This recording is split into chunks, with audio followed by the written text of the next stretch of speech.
ഒരു കാലത്ത് സിനിമാ പ്രേമികളുടെ പ്രിയപ്പെട്ട നടിയായിരുന്നു വൈശാലി ചിത്രത്തിൽ നായികയായി എത്തിയ സുപർണ ആനന്ദ്. വൈശാലി, ഞാൻ ഗന്ധർവൻ എന്നീ സിനിമകളിലൂടെ പ്രേക്ഷകരുടെ മനസ്സിൽ ഇടം പിടിച്ച നായികയെ പിന്നീട് അങ്ങോട്ട് കാണാതെയായി.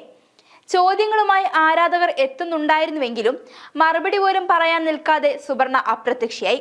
എന്നാൽ കഴിഞ്ഞ ദിവസം സുപർണ വീണ്ടും ക്യാമറയ്ക്ക് മുന്നിലെത്തി. അഭിനയിക്കാനല്ല, ചില സത്യങ്ങൾ തുറന്നു പറയാനും ഹേമ കമ്മീഷൻ റിപ്പോർട്ടിൽ പ്രതികരിക്കാനും. എവിടെയായിരുന്നു ഇത്രയും കാലം എന്ന ചോദ്യം സുപർണയോട് ചോദിച്ചാൽ സുപർണ തിരിച്ചൊരു ചോദ്യം ചോദിക്കും.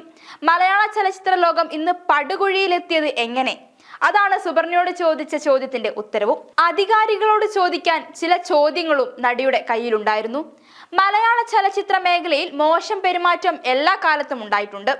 വർഷങ്ങൾക്ക് മുൻപുണ്ടായ സംഭവമായതിനാൽ കൂടുതൽ വെളിപ്പെടുത്തുന്നില്ല. പക്ഷേ ഇത്രയും ഭയാനകമായിരുന്നില്ല അന്നത്തെ അവസ്ഥ. സിനിമയിൽ സ്ത്രീകൾ വലിയ ബുദ്ധിമുട്ടുകൾ നേരിടുന്നുണ്ട്. അതുകൊണ്ട് തന്നെയും ഇനിയും ഹേമ കമ്മിറ്റി റിപ്പോർട്ടിൽ മേൽ നടപടി വൈകരുത്.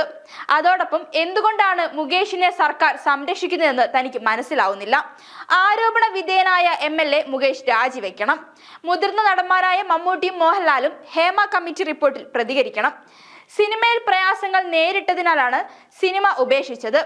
സമ്മർദ്ദങ്ങൾക്ക് നിന്നു കൊടുത്തിരുന്നില്ല. കാസ്റ്റിംഗ് കൗച്ച് നേരത്തെ മുതലേ സിനിമയിലുണ്ട്. ഉപദ്രവിച്ചവരുടെ പേര് പറയാൻ നടിമാർ കാണിച്ച ധൈര്യത്തെ അഭിനന്ദിക്കുന്നു. പരാജയമായതുകൊണ്ടാണ് അമ്മ ഭരണസമിതിക്ക് രാജിവെക്കേണ്ടി വന്നത്. ഒരുപക്ഷെ ചിലർ തെറ്റ് ചെയ്തിട്ടുണ്ടാവില്ല, അല്ലെങ്കിൽ തെറ്റ് ചെയ്തിട്ടുണ്ടാവും. എന്നാൽ എന്തിനാണ് എല്ലാവരും ഇവരെ പേടിക്കുന്നത്? ഇത്തരം അഡ്ജസ്റ്റ്മെന്റുകൾക്ക് തയ്യാറാവുന്ന സ്ത്രീകൾ ഉണ്ടായേക്കാം. എന്നാൽ എല്ലാവരും അങ്ങനെ ചിന്തിക്കില്ല. അതേസമയം തനിക്ക് നല്ല വേഷം കിട്ടിയാൽ മലയാള സിനിമയിലേക്ക് തിരിച്ചു വരാൻ ആഗ്രഹമുണ്ടെന്നും നടി പറഞ്ഞു. ഇത്തരം സംഭവങ്ങൾ കൊണ്ട് ഒരുപാട് നടിമാരെയാണ് മലയാള ചലച്ചിത്ര മേഖലയ്ക്ക് നഷ്ടമായത്. കഴിവുള്ള പലരും വീടിനുള്ളിൽ തന്നെ ഒതുങ്ങിക്കൂടി തുടങ്ങി. മറ്റൊരാൾക്ക് മുന്നിൽ ശരീരം വിറ്റുകിട്ടുന്ന അവസരങ്ങളും പണവും വേണ്ടെന്ന തീരുമാനമാണ് പല നടിമാരും വീടിനുള്ളിൽ ഒതുങ്ങാൻ കാരണമായത്. അഭിനയ മികവ് കൊണ്ടും സൗന്ദര്യം കൊണ്ടും പ്രേക്ഷക മനസ്സിൽ ഇടം നേടിയ സുപർണയുടെ അവസ്ഥ ഇതായിരുന്നുവെങ്കിൽ മറ്റു നടിമാരുടെ എല്ലാം അവസ്ഥ എന്തായിരിക്കുമെന്ന് ഊഹിക്കാവുന്നതേയുള്ളൂ.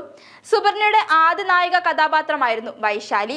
അന്യഭാഷയിൽ നിന്ന് മലയാളത്തിൽ എത്തിയെങ്കിലും സുപർണയ്ക്ക് ഈ ചിത്രങ്ങളിലൂടെ ലഭിച്ച സ്വീകാര്യത വലുതായിരുന്നു. ഞാൻ ഗന്ധർവന് ശേഷം പിന്നീട് സുപർണ മലയാളത്തിലേക്ക് വന്നിട്ടില്ല. താരത്തിന് നേരിടേണ്ടി വന്ന ദുരനുഭവങ്ങൾ മൂലമാണ് അത്തരമൊരു തീരുമാനത്തിലേക്ക് സുപർണയെ നയിച്ചത്. 1997 തന്നെ സിനിമ പൂർണ്ണമായും ഉപേക്ഷിച്ചു. മറ്റു ഭാഷകളിൽ നിന്നും സുപർണയ്ക്ക് ഇത്രയും നല്ല സിനിമകളോ നായിക പ്രാധാന്യമുള്ള കഥാപാത്രങ്ങളോ ലഭിച്ചിരുന്നില്ല.